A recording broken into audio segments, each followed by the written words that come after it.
Well, I got picked up by Alti's team, which was no worries, I think, at the time. Which was like a while back. I was like pretty fresh to competitive, so I didn't really know what the fuck was going on. But my mate in real life wanted to start up an organisation, so he was like keen to get a HOTS team going, and it all started from there. Yeah, and that the community would know as Strider. So, yeah. And I guess more story into like the origination of the team itself. No Worries was a team that I joined with Tommy as captain a long time ago now, and that was like I got kind of a bit caught up in the Rust apocalypse, didn't find a team in time, and ended up just joining that one. And just through, I guess, roster changes and stuff through the times, this is what it's become. It's probably a better question for him, right? But he's just like always loved gaming and esports, and he like obviously he's older now, so he wants to start creating his own businesses. So that's something that's also interesting him. So kind of lined up. I don't think, to be honest, we ever really went over it as like a team goal. I think everyone has their own personal goals, and we can obviously see that they like align with each other, and we have a lot of respect for each other and each other's goals. So we're here to help each other achieve them, which I think for most is international event or BlizzCon. The challenge for me was dealing with tournament stress this season compared to last. I got a bit stressed out at times, so dealing with that's been rough, but I'm good now. Got through it. Took like a good few weeks to get over it, really. Like a month or so. Probably higher expectations. Before we were like the underdog, and going into this season we were seen more as like a top 2 or even number 1 contender. So like before that, there was really no pressure because we were just like a whatever team. Like we could take games, but no one really expected us to finish on the top last year. So wasn't that big a deal compared to now. Yeah, well, that's, I mean, yeah, you do think about that, but for me it's just more about making sure that you perform to your own expectations, and obviously if everyone else expects more of you, then you end up expecting more yourself as well. I guess for me it was more, so I work in retail. I came out of Season 4 last year, straight into the Christmas rush, so I barely got to play it all pretty much. And then I came out of that, and we had that first one-day tournament that Blank hosted, and I just come out of Christmas, and I was crashing from working so much, just wanting a break, and had to come and get back into HOTS, and I was not where I was when I went into Christmas, and I've just been trying to, I guess, find the balance between work and gaming since then. I think I have, for the most part. I think I'm at the point where work knows that I only want part-time, and they're kind of used to the hours I prefer now, I guess. And because I can cover a lot of positions that other people can't, then, and I can cover the night shifts, well, the closing shifts, they're pretty happy with it. Of course, just this week they've given me all the early starts, so that's lovely. One of my workmates is away, so I have to cover her. I think I'm pretty good now, but every now and then, I guess, like Easter, it spikes at work again, and it's a roller coaster, I guess. I found the season like pretty intense because I work full time, so like 40 hours a week, and then also have a girlfriend, and then also want to play HOTS for 16 hours a day. So it felt like I was getting pulled in 3 different directions real bad, and I kind of got stressed out near the end, but we ended up pulling it back together. So, well, I did. Good. Too many things you need to do or want to do, because obviously I want to win this. Like, we want to go to BlizzCon, right? So it's like, I want to put all of my time into that. But it's like, I also want to pay rent, and I also don't want to destroy relationships. It's like, what the fuck? My biggest, so I have a girlfriend as well, much like Jeth's for a long time now. And my thing is sort of, our relationship's really good, and we're both happy being separated. So not separated, but you know, we like being alone. So I find that really easy to deal with. Mine is, so I went from working full-time to barely working at all. So I made that decision that Jez is worried about, because I guess I don't pay rent, but I do have other bills. So my hardest thing is like living off real low income when you still have bills that are coming in from when you worked full-time, you know what I mean? So, but it's passable. It's just like, you know, it's scary sometimes, but you got to make the sacrifices, I guess. So I think, well, so this is just my opinion. I think in the short run, like short term, I think it has for people, right? Because now you're requested to play twice a week and then scrim on top of that as well, right? To stay competitive if you want to be. But I think in the long-term run, this kind of the setup is a way to actually make it into like a career, or like have some kind of actual like professionalism around it. So I think long-term it'll be better for everyone, but I can see how short-term it has been worse. I think they've been, I guess, from the viewership's gone up so much since last year. We got posted on the front page of the Battle.net launcher at one point. We had over 1,000 people, wasn't it? Mm-hmm. Like even consistent, like even open leagues getting hundreds of viewers, which would have never happened last year. I think interest in the scene, and like people we get into game now and some people just recognize us and know us from a team, which I've never had happen before. I mean, it helps that we have a little team tag in the front as well, but we just have random people occasionally ask you about it, which That's cool. I didn't think I'd see for a long time. You're famous. I don't know about that. But then, I guess, that comes into more viewership, more people interested, then more people start playing as well. And that, I think in the long run, it'll build up. You see teams shift around and then even out. We'll have much stabler league and maybe next year. I think the new league has made ANZ just less of a meme.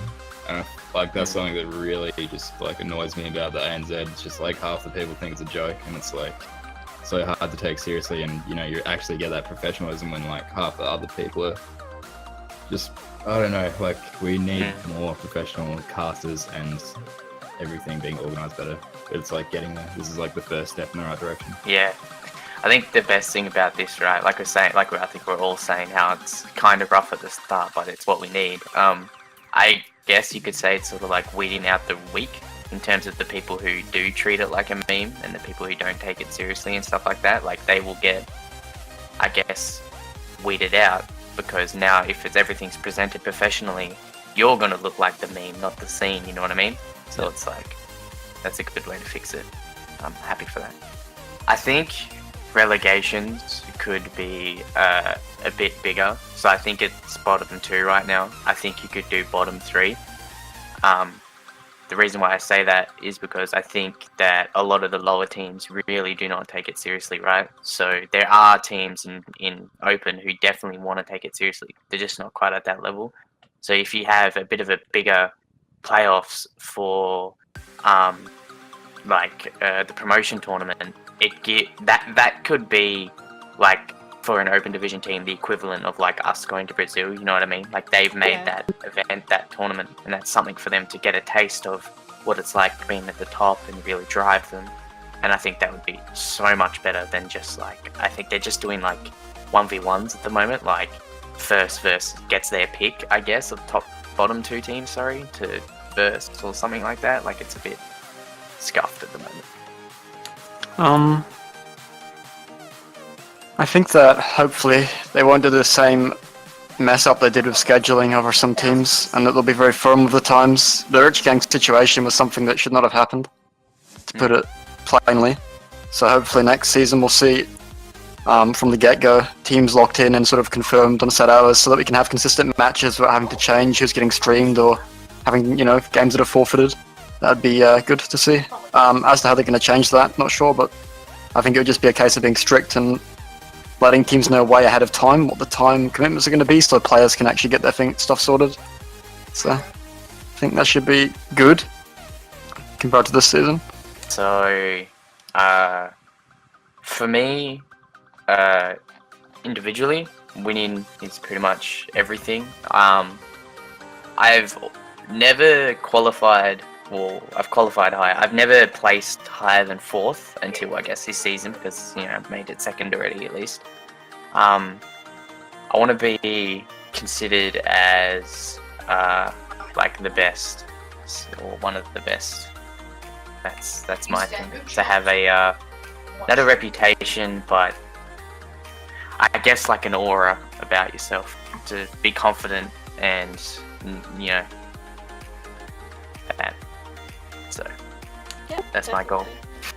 I guess my main goal, I personally want to be the best support player in the region.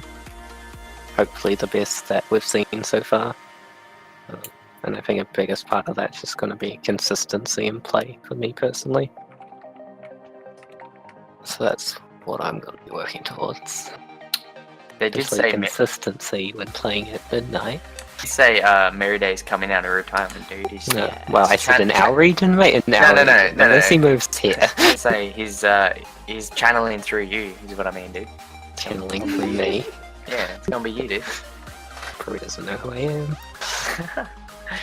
am. Jeremy. I always like to rank better than I do every season. That's just like a small thing that I've done. I'm gonna have to fucking grind this season pretty bad to hit it, but I'll get up there. Pretty much that as well. Just being better than I previously was, trying to make less mistakes, just overall. Winning, I don't know. simple goals, you know, just win. Yeah. It's like everything aligns to winning, right? Yeah, definitely. Yeah, everything. So yeah, that. As you. Yeah, winning obviously is good. In terms of where I want to be as a player, I'm pretty self-confident at the moment. So obviously being the best is good, and I think there's only real one competitor in my mind who can come close to me. So from my perspective, yeah, going into next season, I'll be looking to solidify that. Hopefully I can solidify it in Brazil, but if not, then we'll have to leave it till next season. But yeah, being the best in my role is important to me, similar to everyone else. Yeah, I'm pretty confident about it already. Who's your boy? Who's your rival? Who's my rival? Well, I see John as the only solid competitor at the moment who, yeah, that's pretty much it in my mind. So we play slightly different heroes, a bit of a different hero pool. Even, to be honest, he's been playing a lot of backline stuff, but I play a lot more dive-centric at the moment, so it's even different styles. So there's no easy comparison at the moment. Yeah. But yeah. Well, I think I want to see a 1v1 Azure and John now. When they stop target banning me in the draft, I'll be able to. banter. Anyways, yeah. Well, we'll do the team one, right? Anyone can correct me, but I think placing first is dreaming. Let's go, man. Let's go. That's it. Yeah. Hell yeah.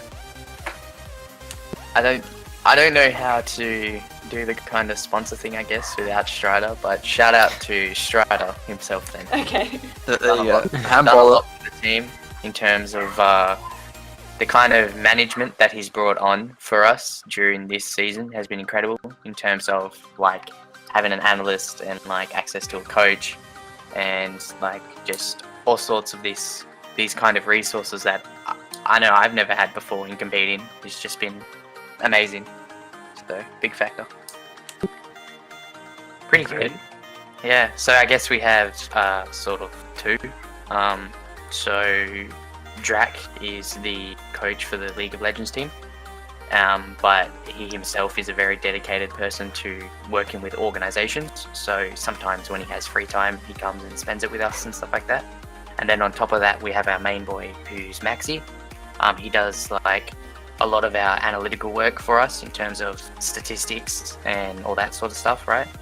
Tracking what we do, what the opponents do, and helps us understand the information and helps us grow with that sort of stuff. So it's really good.